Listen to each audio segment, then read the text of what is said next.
Hey everyone, welcome back to Outpost Review. I'm getting ready to sharpen both of my chainsaws here. I've got to go to the church tomorrow and cut down a couple of maple trees. One is dying. Actually doesn't have any blooms on it at all. Most of the trees do now. And the other one has some, but it is showing some signs of decay too.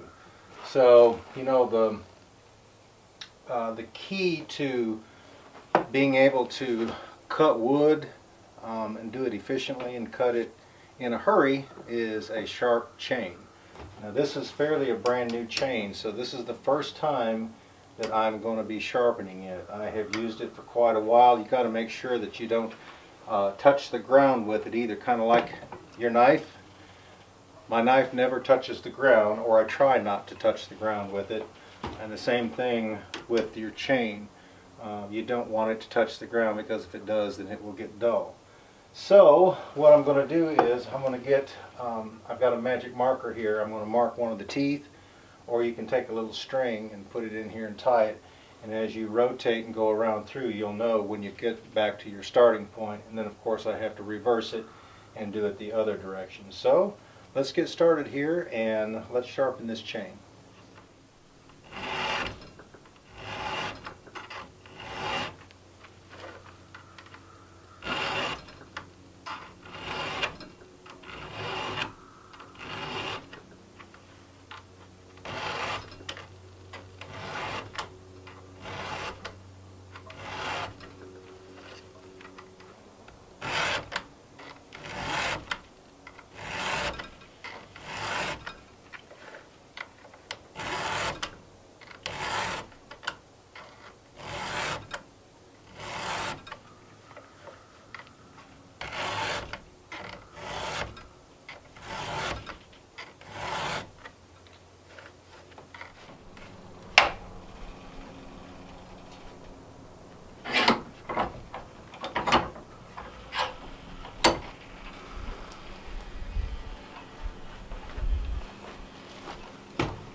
So what I'm doing here is I'm maintaining the same angle as the tooth, and I'm only hitting it 4 times, and I'm also lifting up on it at the same time, because the tooth actually comes up and curves over just a little. So by lifting up, I be sure and get right in that groove.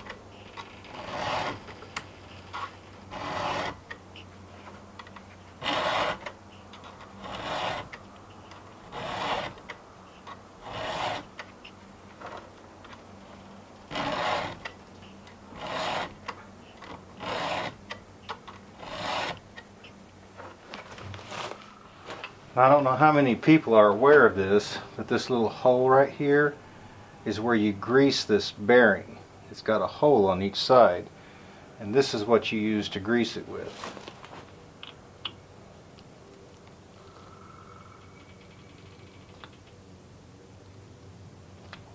See, there's where the grease comes out.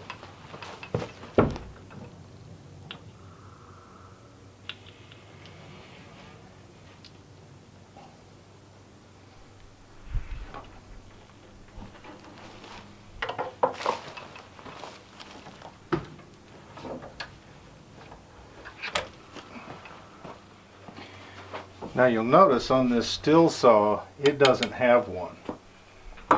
That bearing on the end, I have no way to grease it.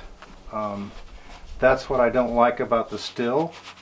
I've always had a chainsaw that had a way to grease that, because there's a lot of friction right here on this end. I've heard some people say that the oiler takes care of it, or it could be a sealed bearing.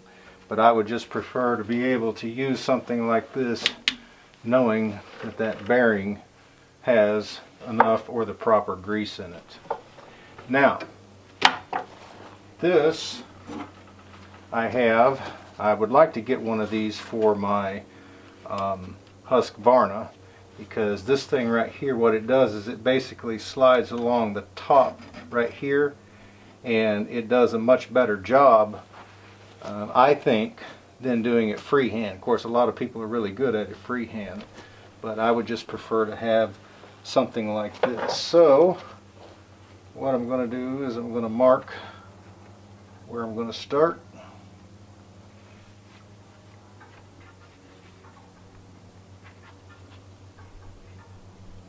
Right there. I'm going to start right here.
Okay guys, I've got both chains sharpened, so both saws are ready to go. I actually hear one over there. Somebody's cutting something. The reason I didn't sharpen those drag teeth is both those chains are fairly new, and this is the first time sharpening those, and I didn't feel that it was necessary. The drag teeth actually pull the sawdust out when you're cutting, and you want them just a little bit lower than your cutting teeth. But since, like I said, since this was the first sharpening, I didn't feel that I would go ahead and file those. And what you do, you just hit them a couple of times as you file, so that both of them go down at the same time. Anyway, I'm going to go ahead and close everything up, and I'll see you there in the morning.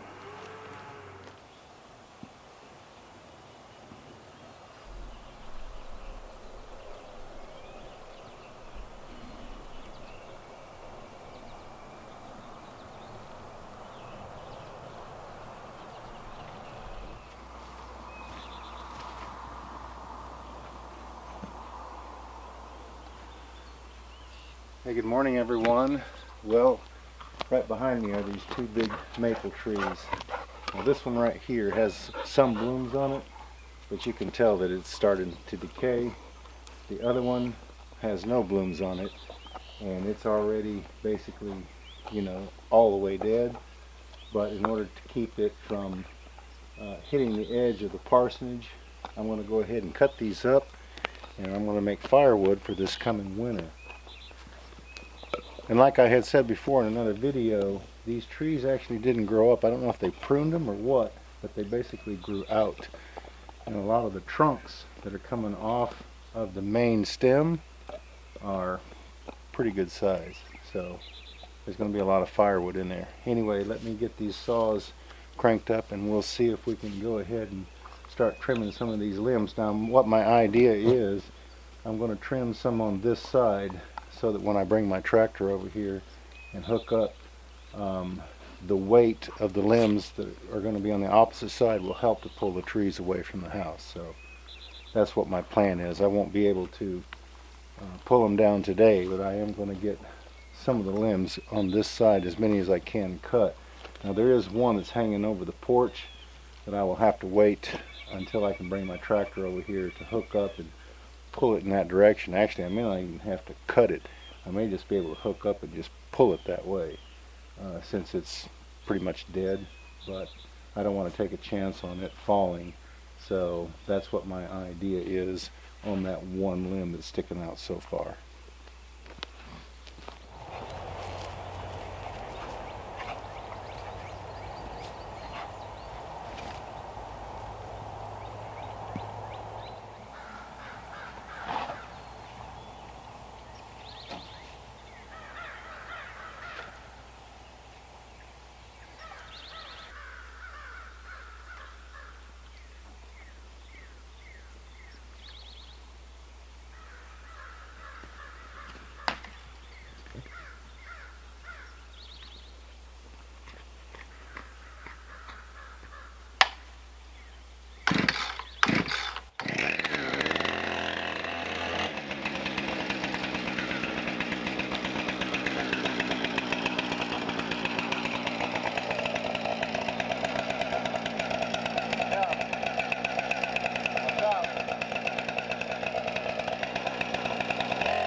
This is a job for Superman. But you know, I really don't think that these are maple trees. That's what they told me that they were. It's been a long time since I had been down here at the parsonage, but I don't believe that these are maples. Take a look at this.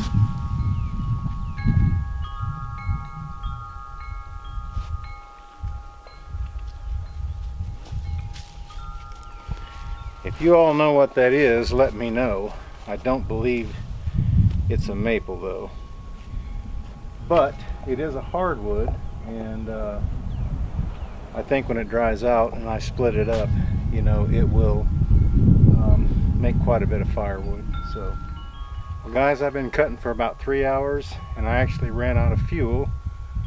It took almost a whole gallon just to do this. I don't know how many times I filled up, but it's a little bit tricky because these limbs I got to kind of climb up in there and underscore the bottom, and then cut from the top, and then they want to kind of split as they break off, so got to be very careful.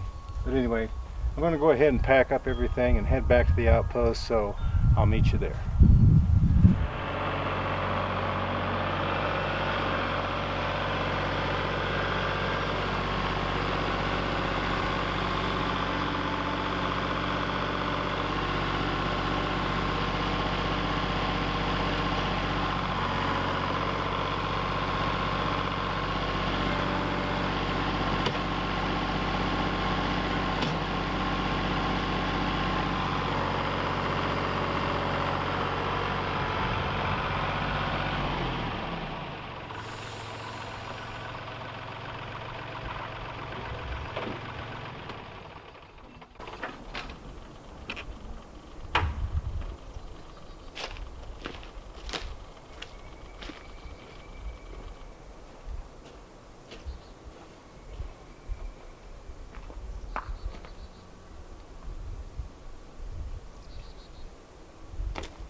Well, that's what Jennifer wanted for her birthday, was dirt. So I think that's about all I'm going to be able to get on there. That's 4 buckets full, so I think that that is 2 yards. I actually had taken some of this slab wood over there to her house, and in her backyard we built 2 slabs high. We built a place where she could actually make a garden. So I think some of the dirt has settled, and she wants to fill it back up, and then she can use the rest of it around her flowers or whatever she wants to. But I don't think that this tarp is going to be big enough, so I may have to use one of mine just to keep it from flying around and losing it as I go down the highway with it. But anyway, yeah, so we're going to take that over there and wish her happy birthday. I got a few comments that I'm going to address. Somebody wrote that everything that lives in the woods loves chicken, so they would put the hardware everywhere possible. Of course, the chicken house, it will be sealed up. It'll have a door that I can enter, and then it'll have a door where the chickens can enter, and I can close that at night or leave it open for that matter, because when I get the cage done on the outside, it will go down into the ground, and it will also be covered over the top, so there won't be any predators that will be able to get in unless they can chew through wire. And I'm going to use cattle panels actually, and so I think that they're going to be okay. But I thought that was kind of funny, and you know, he's right. Everything that lives in the wood does love chicken, so we'll make sure that they're all protected. Somebody also commented that if I was going to raise 1 hog, then I might as well raise 2. That way I could sell the other one, you know, if I didn't need it. Now, since it's just me, I really don't think that I'm going to need it. Plus, I'm going to have to feed it all that time, so I'm not so sure that I would raise 2. I may just go ahead and raise 1. That way, you know, what food that scraps that come from the dinner table. I can give them that. Plus I'll still be able to, or I'll still have to buy feed to feed them. But I think one, would be sufficient for me. That way I don't have to feed two until the time comes to harvest them, and I don't, have to buy all that food, and then I don't have to look for a buyer. So I think, just getting the one would be sufficient. The other thing that I've been thinking about when I do this rain catchment system, I'm thinking about putting a barrel down here on the bottom side where the water actually runs down to it. And then I'll drop on down to maybe, I don't know, maybe 10 feet or so, and then use a ram pump to try to run the water back uphill, because it doesn't require any power, and you have to have a lot of head pressure, and you have to have a certain amount of fall to be able to, for it to operate efficiently. So I think if I do that, then I won't have to pump it all that far back uphill. I'm going to have to go back in the woods up there. I haven't determined whether I'm going to use, something has bit me on the side of the face too. I don't know what it is. But I'm going to have to go back into the woods, and like I said, I haven't decided whether I'm going to use an above ground or underground. I would prefer to do it underground. That way nothing would fall on it and crush it, and it would, just, I don't think that it would freeze here because our temperatures don't get that low. But in the event that it would freeze, being underground would be a whole lot better, and it would be out of sight too. So, but what I'm thinking about doing, like I said, is doing that ram pump up to the top of the hill, and then if I get it up there high enough, I'll have enough head pressure in that big tank where gravity can actually feed it back down to the house, and I won't have to have, maybe not have to have a pressure pump. So that's kind of my idea on the water catchment system. I'll have to study up on it a little bit more to make sure that it's going to work, but I believe that it will. Another comment that I've had is, if I'm going to build a full-length porch on the front of the cabin, why am I going to rock underneath? People say that you won't be able to see it, but I disagree. From where the camera is right there, the porch actually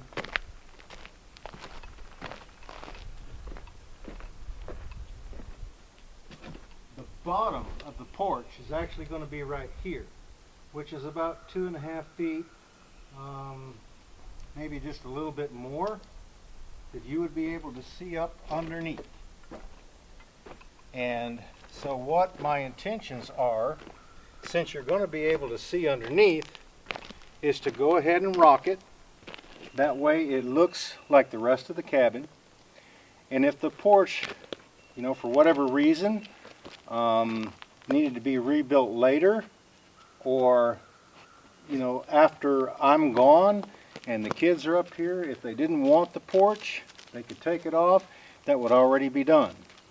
If I rocked around the porch, then if that happened, then that space underneath there is going to be vacant, and it would have to be done in order to match the rest of the cabin. So I'm going to go ahead and rock around the whole cabin, and when I put the deck up here, like I said, when you're coming up the driveway, because you got to remember everything here is built on an angle. As you're coming up the driveway, even farther down the road, you're going to be able to see up underneath that porch, and what you're going to see is you're going to see the rock, and then when you get up here and as you walk around the cabin, it's all going to match. So that's the reason that I'm going to do it the way that I had planned, and not cover the front of the porch or anything like that.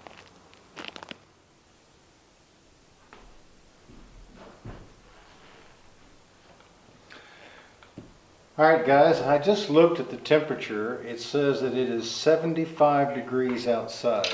Now this is 3:30 in the afternoon. You can see that it's 65 inside the house. I don't have anything in here except the exterior that we put on the outside, and that radiant barrier. So I think that the radiant barrier is doing its job. Once I don't have the insulation in here, once I get the insulation in and that radiant barrier up in the roof where the sun is coming down, and once I get it in the floor down there, I think that being sealed up, that it may stay really cool during the day, and then in the winter time, now that's in the summer, in the winter time I think that it may stay a whole lot warmer, as opposed to not having that radiant barrier in there. So I'm glad that I went ahead and put it in, and you know, the only thing that I've got up top is just basically the metal and the OSB. So I had noticed that it was staying about 10 degrees difference from the outside to the inside. So in the evening, you know, in the mountains it always gets a whole lot cooler than it does in town, and I think that I'll be able to open these windows too, and you know, be able to create a nice breeze through here, especially if I put a fan in there. I've got some fans that are rechargeable batteries and turn it on low. That's before I get my ceiling fans in here. I believe that it'll be really nice in here in the afternoon. This is a doorway for this bedroom, and then I have a doorway for the other bedroom over there, and they're basically laid out just the same, just opposite. The only difference is with this bedroom right here, which would be basically a master, or the one that I'm going to use, is here's the door to a 6 foot wide and 12 feet long master closet. I went ahead and put 2 outlets here, 2 on the end down there, so that I can recharge my cameras and different things, and they'll be out of sight, and I don't have a bunch of chargers everywhere. I'll just have the chargers up in here, and I'll be able to plug in and recharge those. But someone asked if I was going to have vents in the walls so that when I heat with this wood stove, heat would be able to get in there. Well, no, I'm not. If you can see this beam right here, okay, the ceiling, the roof is going to become my ceiling. My tongue and groove is going to go on the bottom of the 2x6s. So that's going to become the ceiling. Everything else is wide open. There's not going to be any ceiling in this bedroom. I'm talking about at the height of this beam right here. There's not going to be one in that bedroom. The only thing that's going to get a ceiling basically is the bathroom, which is a false ceiling. I say a false ceiling, it'll be a ceiling. Just for, you know, privacy basically. And I'm thinking about going ahead and putting some short 2x4s across in the closet right there, just to, you know, because it's not that far to the joist, to the main beam, and I can go ahead and put some plywood or something like that up on top. If I need to set something up there always too, you know, I could, like a Christmas tree or something to that nature. But, you know, heat rises, right?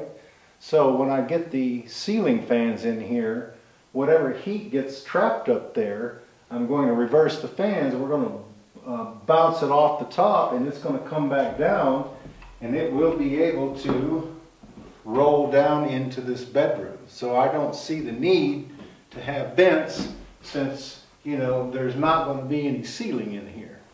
So what my plans are is to put one here, one above this bedroom, one above that bedroom, one on this side, so that'll be 2 in this main living area, and then 1 in the kitchen. And of course they'll have lights on them. But those ceiling fans, with having 5 of them, I would put one over here, but you know, it's going to be it would be basically above the bathroom, and I just don't see the need for it since I'm going to have a ceiling on that. But these 5 will constantly be rotating air. In the wintertime, they'll be blowing up. In the summertime, they'll be blowing down. So I think that, like I said, being up here in the mountains and it being cooler and those things constantly rotating, I believe that it will keep the house cool, and I believe it's going to keep the house warm. So that's my intention. If it doesn't work, I can always back up and change directions, but I believe that that's going to work. So that's what my plan is. So I'm not putting any vents in anywhere since that is the layout of the cabin. Guys, we really do appreciate all of your comments that you send us, because a lot of them have really good ideas, and some of them I've actually went back and changed from what my original idea was going to be and actually used those because I liked it a whole lot better. So keep those comments coming, and it gives us, a basis to be able to answer back to you, maybe why we did it this way if we didn't use that idea, that we thought, not necessarily ours was better, but that's just the way that we wanted to do it. Also, it gives us, the opportunity to, or it gives the community of people the opportunity to see your comments too, and if they have a project, they might feed off of the comment that you made and use those ideas as well. So, thank you so much for all the different comments that you send us, because we really do appreciate it. We also really appreciate all of your support that you give us here on this channel. We can't thank you enough. That's the reason that we do the giveaways, because when we started the channel, and I've said this many times, we wanted to support the people that were supporting us. And that is the reason that we do the giveaways for you guys, because if it wasn't for you all, we wouldn't have this channel. So we really do appreciate that. We can't thank you enough. We do thank you from the bottom of our hearts. We always talk about it. My son, I'm in contact with him several times a day, talking about, the Facebook post and the Instagram post. And if you haven't checked those out, go to Facebook, go to Instagram, check us out there. It's a really easy way, if you haven't found us there, to be able to keep up with what we're doing here. A lot of the pictures that we post, they may not necessarily be the same as the thumbnails or that we're using on YouTube, but that does help us too, helps drive people towards our YouTube channel. But I tell you what, we really do appreciate everything that you guys, all the different comments and the emails and gifts that you guys have sent, and just everything that you've done. We can't thank you enough. I'm going to go ahead and close this video down here. I feel like I'm rambling, and I don't mean to, but like I said, that's just something we talk about all the time, and we can't thank you enough for that. So I want to be sure to try and mention that all the time. Anyway, hope you guys enjoyed this little segment on Outpost Review. I still have a lot of work over there at the church to do, cutting those trees up, but we will get that finished, get that hauled over here and put in the woodshed. But I think that that's something that we might do too. We might overhaul the woodshed. I did mention using pallets to kind of make some walls around the woodshed, and that would allow some airflow in there. And I think what I might do is raise that roof up some more to where I can stack things higher in there. And it's set up that I think that I can get 7 or 8 cords of wood in there. So that should, last me quite a while actually. But that's something that I'll be thinking about here. I don't know whether I'll do it this year, might do it next year. But anyway, I'm going to go ahead and close the video down here. Thank you so much. I hope that everyone has a great afternoon. Take care, and look forward to seeing you back up here at the cabin again next time.